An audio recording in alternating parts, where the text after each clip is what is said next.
Ghostbusters is kind of a big deal. There's 5 movies now, one of which is currently in theaters as I'm recording this video. I actually didn't watch Ghostbusters until I was like 14 or 15. I can't remember when exactly I watched it, but it was somewhere around that time. All the kids at school would tell me how great Ghostbusters is, and I always wanted to watch it, but my parents didn't let me until I was a teenager. I think that was the right call on the part of my parents, because Ghostbusters isn't for kids despite what the marketing might lead you to believe. Yo! They're everywhere! I'll reel this one into XO1! Bakeman! Where ghosts? That's right! The real Ghostbusters, each sold separately. From Kenner. We ain't afraid of no ghosts!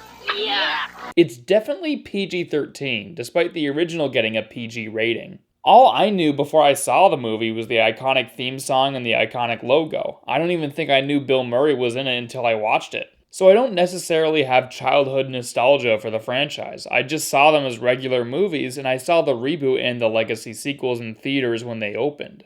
It was originally just 2 movies in the 80s, but nowadays a lot of franchises are getting legacy sequels and reboots, so Ghostbusters became one of those franchises. In 2016, they did a remake of Ghostbusters with an all-female cast. There was a lot of controversy around that movie, so it underperformed at the box office. They decided to take the franchise in a different direction and make a legacy sequel called Ghostbusters Afterlife, which was actually connected to the original 2 films. That film did a lot better, which led to a sequel called Frozen Empire, which just came out. The Ghostbusters franchise has become a huge source of online discourse. Some people really liked the 2016 movie and don't like the new legacy sequels, and other people are the opposite, where they don't like the 2016 remake and they like the legacy sequels. It's hard to talk about this franchise with people without running into that discourse. It's so prominent. I find it funny that all of this controversy is over a franchise that started off as a silly ghost-catching comedy from the 80s. I wanted to talk about my opinions on the franchise, stuff I like and don't like, because why not? I feel like some of my opinions might actually be unexpected for people who don't know me very well. Here we go.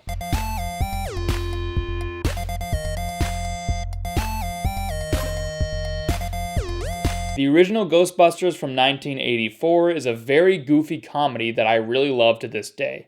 There's not much here in terms of a serious tone. Basically, this entire film is silly. Like I said earlier, this film isn't for kids. In fact, there's a lot of very adult jokes and themes. One thing that really struck me while rewatching this movie is that the Ghostbusters themselves are not role models. Peter Venkman in particular is not a very good person. He's actually really creepy, hitting on his own student in the opening scene. I don't think this is a problem with the movie. Him being a bad person is kind of the point, and there's a lot of great humor that comes from it. I'm just not sure a character like this would be accepted in today's time. I'll take Miss Barrett back to her apartment and check her out. I'll go check out Miss Barrett's apartment.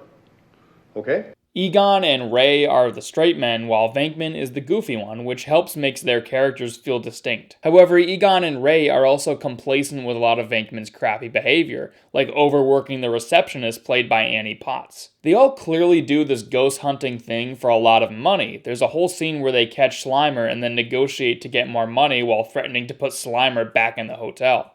None of this is a problem with the movie, it's all really funny, it's just something I noticed even more with my recent rewatch. They aren't necessarily your typical heroes, let's just put it that way. The team also doesn't know what they're doing for a lot of the movie, and watching them figure things out is very enjoyable. I like the contrast between Ray and Egon, who are actually serious about their jobs, while Venkman just doesn't care at all. It's not anything new to say that Bill Murray is fantastic. He's the star of the movie. Dan Aykroyd and Harold Ramis wrote the first 2 movies, and they do a great job behind and in front of the camera.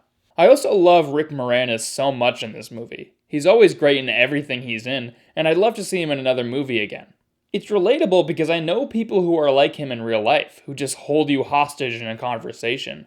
I also love the big Stay Puft Marshmallow guy. That's a hilarious joke, and it's kind of annoying that every subsequent Ghostbusters thing feels the need to bring him back. That was a good one-time joke. It didn't necessarily need to come back.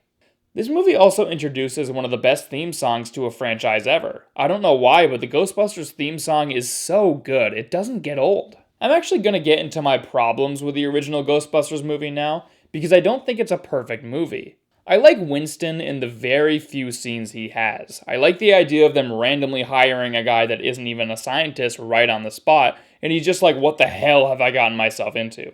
However, he's barely in the movie. They really shafted him. It kind of feels like either they should have given him more screen time, or they should have just saved his character for the sequel. It's not a huge deal, I guess, but the way they threw him in there and barely used him has always been weird to me. I also like Sigourney Weaver. She's probably one of my favorite actresses, but I don't like how Dana ends up with Venkman at the end. Venkman is creepy and treats her badly, which is kind of the point of his character, so they should have just had her continue to reject him instead of giving in to his advances. It kind of reminds me of John Arbuckle in Garfield. This guy is a pathetic loser that constantly hits on Liz the vet, and she rejects him constantly because he's a creep. In 2006, though, Jim Davis decided to give in, and he allowed John and Liz to be a couple, and they have been ever since. This was a mistake in my opinion, and it made Liz into a very flat love interest, while John was no longer the loser we grew to love in the comics. I think a similar thing can be applied to Venkman and Dana here. Venkman should have just continued to be a loser that can't get a girl because he's creepy, and him getting with her at the end feels weird in hindsight. Those are pretty much my only issues. Ghostbusters is a great comedy, and it's a classic for a reason. I'd give it a 9 out of 10.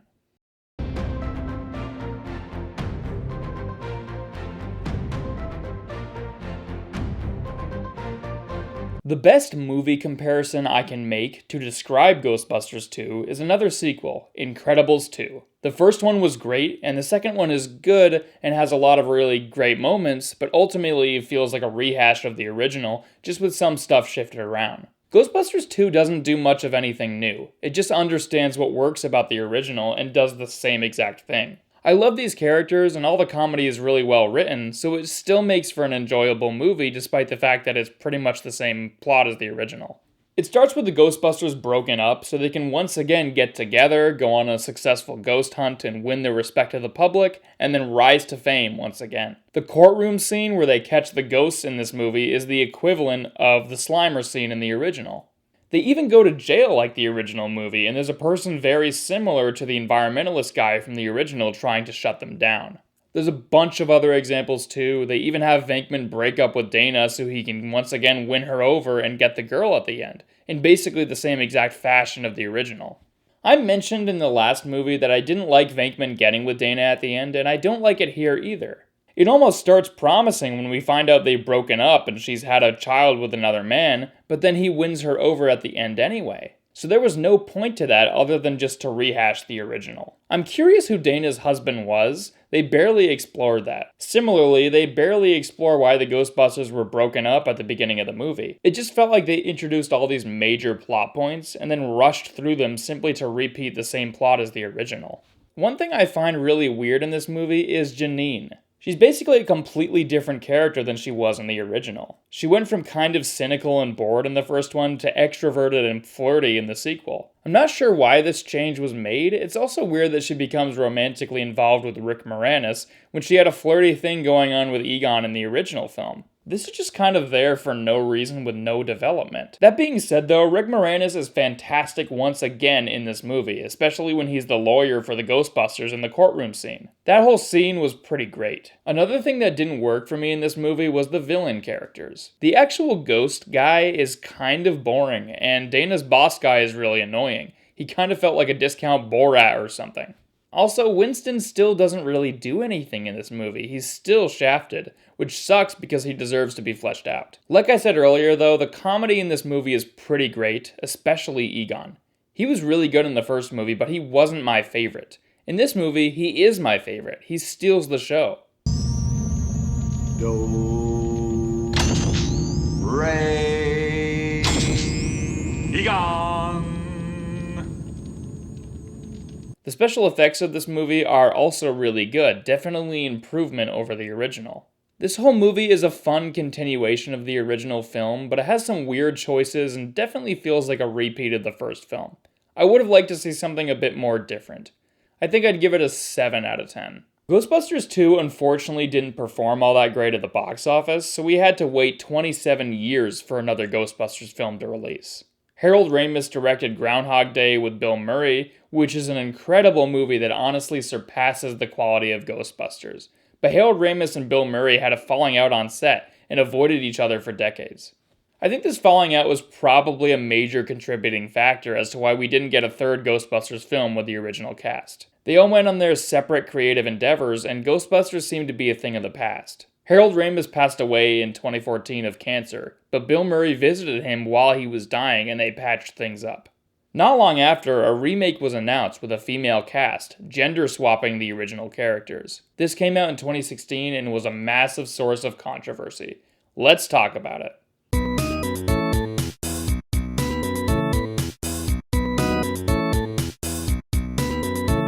I usually just call this movie Ghostbusters 2016 because the official title is just Ghostbusters, but there are a lot of posters that say Ghostbusters Answer the Call on it. Even in the movie, there's an Answer the Call title card. It was kind of like Shrek 4 where they couldn't decide on an actual title for the movie. Oh, hello there! I would have preferred they officially called it Answer the Call because that way there wouldn't be any confusion between this film and the original. But yeah, there was a point in time where you couldn't really give your opinion on this movie without someone getting mad at you.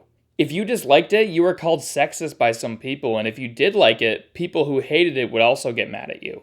It's been 8 years now, so hopefully I can give my opinion without someone freaking out on me. This movie sucks. A power of pain compels you! To be fair, this movie isn't the worst thing ever. There were plenty of movies in 2016 that are worse than this. I'm happy for anyone who likes this movie as well. I have no problem with that. Humor is subjective, and I just didn't find this movie funny. Hey guys, which one of these makes me look more like a doctor? Me playing saxophone or me listening to saxophone? I had like a few chuckles rewatching it, but it was very rarely. It was maybe once every 30 minutes. It's difficult to criticize humor and explain why it's not appealing to me, but I have some ideas as to why some stuff in this movie didn't work. One of the big things is that all 4 of our new Ghostbusters are on the same level as Bill Murray in the original film. They're all the comedic character, whereas in the original, Egon, Ray, and Winston were more laid back compared to Venkman, which makes each character feel distinct. When all 4 characters are crazy and wild the entire movie, no one feels distinct, they all kind of feel the same. And it can get obnoxious. The original would be obnoxious too if there were 4 Peter Venkmans walking around. Even Chris Hemsworth is crazy and zany just like our new Ghostbusters team. Another thing that didn't work for me is that there's a lot of improv, which the original film had very little of. There's some scenes that go on for unnecessarily too long because they're just rolling the camera while these ladies improvise random stuff. I'm not the first one to say any of this, it's all been talked about to death. The humor is fundamentally a completely different style than the original. It's weird because I've seen pretty much everyone in this cast be funny in other things, and Paul Feig is a good director, so it's weird that so much of this movie doesn't work. I'd say maybe Kate McKinnon was my favorite here, but even her character isn't that good. I can't think of a single character that I enjoyed in this movie. I think another one of the biggest problems is that a remake wasn't necessary. If we wanted a new Ghostbusters movie, it should have been a sequel to the original films. That wouldn't have been hard to do, and that's what they ended up doing after this. The gender swap idea isn't necessarily bad. In fact, I made a movie that was a tribute to Charlie Brown, but all the characters had gender swaps. We just didn't need the original Ghostbusters to be remade. Maybe it could have been a sequel where the new team is all women, but the script was actually funny, and it was a different story. It just kind of repeats the same story as the original Ghostbusters film. So at this point, we have 3 films with the same formula, basically. It kind of feels like what Nintendo was doing with the Star Fox games. Do a barrel roll! Because I complained about the villain in Ghostbusters 2, I gotta complain about the one here. He didn't work for me. I do like the idea of someone killing himself so they can become a ghost and take over another body. I just realized that sounds extremely dark saying it out loud. But it's done in a very goofy way. This movie has good ideas, it's just that a lot of the execution doesn't work. The original cast also has cameos, but they're playing different characters because this is a different universe. My favorite cameo was Dan Aykroyd. That little bit was actually funny, and Ernie Hudson had a pretty solid bit too. I don't really feel anything for the other cameos though. I do find it weird that Harold Ramis wasn't really addressed in this movie, though. They should have paid more tribute to him, or at the very least, they should have clearly dedicated the movie to him at the end. He died 2 years prior to this movie's release, so it feels weird that they didn't pay that much of a tribute to one of the creators of this franchise. The special effects are great in this movie, though. The ghost designs themselves are fantastic. I really like the idea of making an actual Ghostbusters logo into a full-on creature. It's a shame that that's the best part of this movie, though, the special effects and the ghost designs. One time I overheard someone talking at my college and saying the original Ghostbusters and Ghostbusters 2016 are of the same quality, so if you dislike the 2016 one and like the original, you're just sexist. I guess you can keep thinking that if it makes you feel better, but one of my favorite movies of 2023 was Barbie. It was literally in my top 5 movies of last year. I thought it was fantastic. Unlike the Ghostbusters 2016 film, Barbie is a movie about womanhood actually written and directed by a woman as well, rather than a man, Paul Feig. It also has Kate McKinnon in it, and she's really good. I'm not an authority on this topic, being a straight white male, but I think we all need to chill out about a silly movie about catching ghosts where Melissa McCarthy complains about soup. If you like this movie, that's cool. I'm happy for you, but it doesn't mean I have to like it too. And it's the same case with anyone who's on the opposite end of the spectrum there. People have talked about this movie to death, so I don't feel like continuing to beat a dead horse. I'd give it a 3 out of 10. Ghostbusters Afterlife is next, which I actually really want to talk about.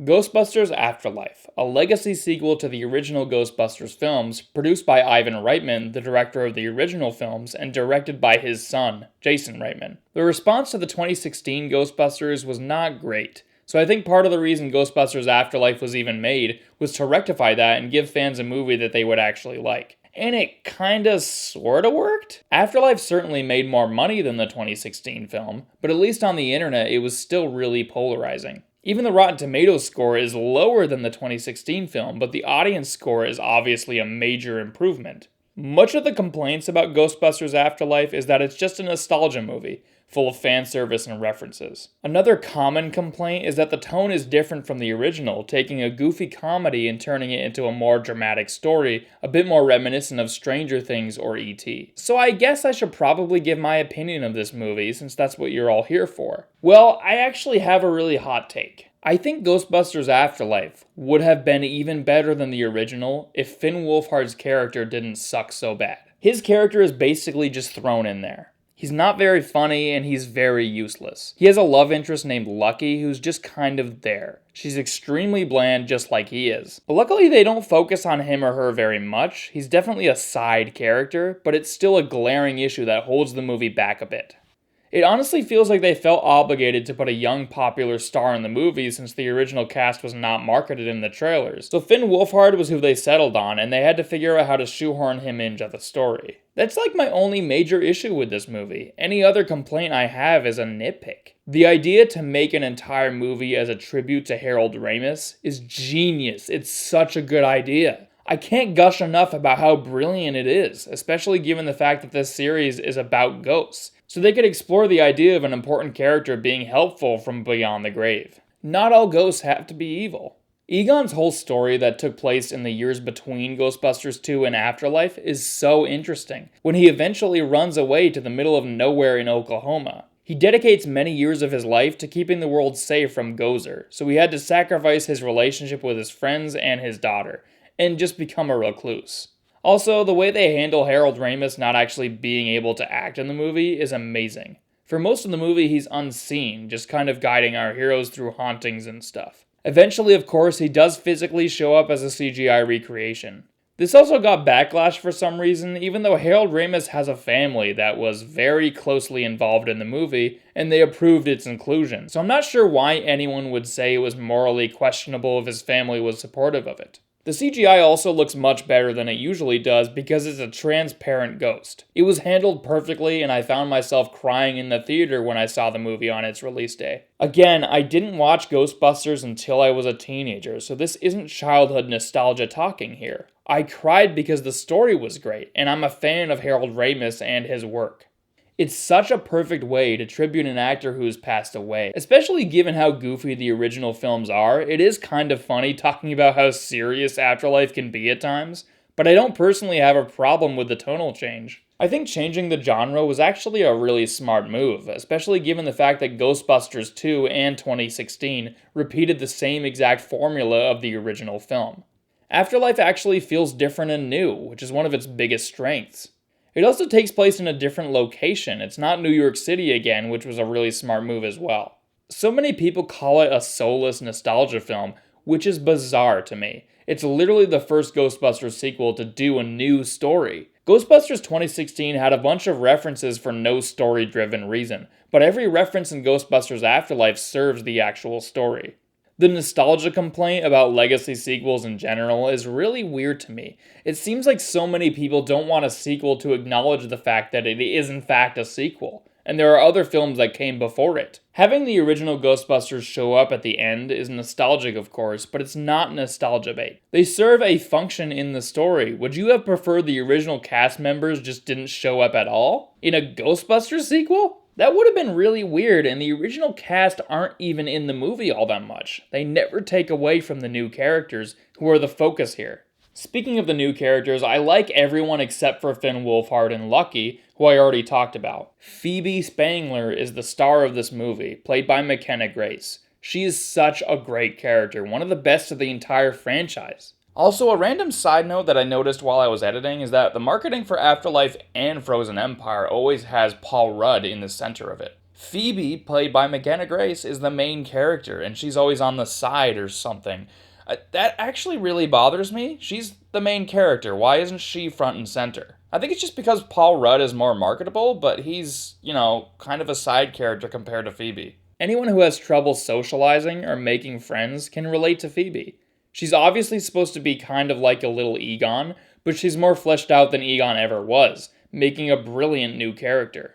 She's also a female lead in a Ghostbusters movie that's actually inspiring and well written, and I don't see those traits in the 2016 characters. I like the podcast kid as well. He got some good laughs out of me, and Paul Rudd and Carrie Coon are really good too. Paul Rudd basically just plays his normal charismatic self. It's hard not to like that guy.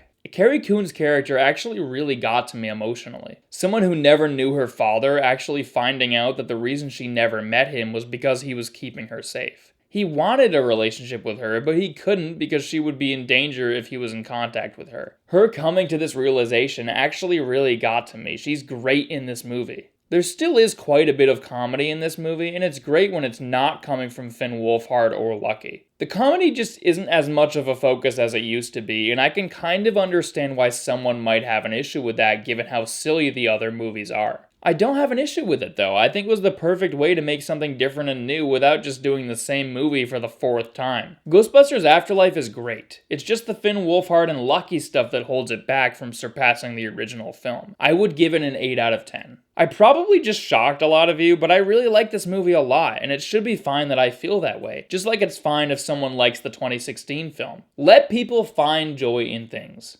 Now let's get into the next film, Frozen Empire.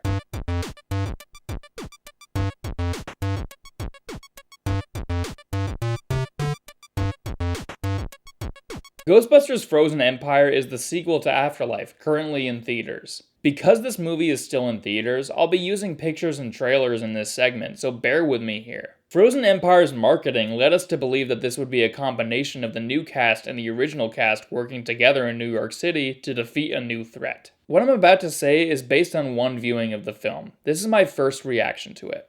Maybe my opinions could change later, who knows, but I feel pretty confident in how I feel right now. Frozen Empire was a huge disappointment. After how much I liked Afterlife, I just felt sad leaving the theater after this one. A lot of people accused Afterlife of being a soulless nostalgia film, and I kind of feel like Frozen Empire is what people thought Afterlife was. The film had good visuals and some good jokes, and the acting is really good from everyone. Dan Aykroyd in this movie has a big role, much bigger than Bill Murray or Ernie Hudson, and I kind of feel like he might have been the best part of this one, which is weird considering how much I liked Phoebe in the previous film. Phoebe's arc in this movie is so rushed. She has a friendship that forms with a ghost girl, and then the ghost girl betrays her before the friendship is even fully developed. What they should have done is made this relationship the main emotional pull of the movie. Flesh it out more than just a few scenes, and actually allow their relationship to be romantic. There's some very obvious queer baiting here. Phoebe is very much implied to be gay and attracted to this ghost girl, but they do the typical Hollywood thing and imply it but don't actually portray it. Imagine if this relationship was the focus of the movie. It could have been so great, and a good way to develop Phoebe's character as she gets older. It's such a good idea that they messed up really bad, and it's a shame because the actress who plays the ghost girl is really good. She's great in Dr. Sleep as well. Another thing I hate is that Carrie Coon and Paul Rudd are extremely harsh on Phoebe in this movie. Especially after everything they went through in Afterlife, it feels weird that they would treat Phoebe so badly in this movie for doing nothing wrong, and it just made me mad at them because she's a great character that didn't deserve this. I found myself not liking Carrie Coon or Paul Rudd anymore, which is crazy given how naturally likable Paul Rudd usually is. So the way they chose to develop those characters didn't work for me, including the character that was the best part of the last film. Finn Wolfhard is still here, I guess, and they didn't take anything from the criticism of the first film, and they made him even more useless than he was before. He just goes after Slimer for a while, that's his entire plot. The Stay Puft Marshmallow guys also come back, and I said earlier that I feel like they've been overused since the first film. I actually felt like Afterlife found a clever way to reuse the Stay Puft Marshmallows, and I liked it in that movie, but in Frozen Empire they're just still here existing, I guess. They even repeat a very similar joke to Afterlife where the podcast kid is in the car and the marshmallow guys start messing up what he's doing and all that. It's the same exact thing they did in the last film. They're repeating the same exact joke. Speaking of the podcast kid, I don't know what happened between movies, but he went from likable and funny in the last one to annoying and unfunny in this one. I don't know if that had to do with the director change, since Jason Reitman didn't direct this one.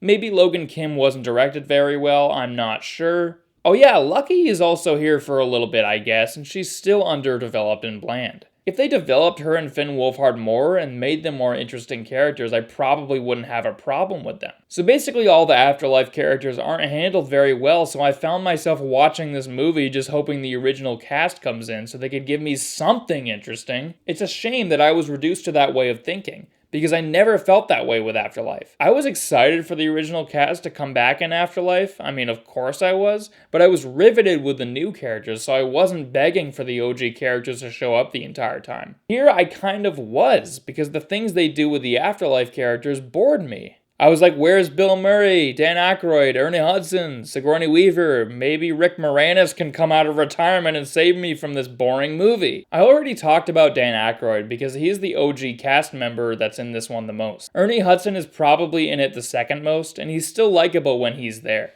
Bill Murray is hardly in this movie though.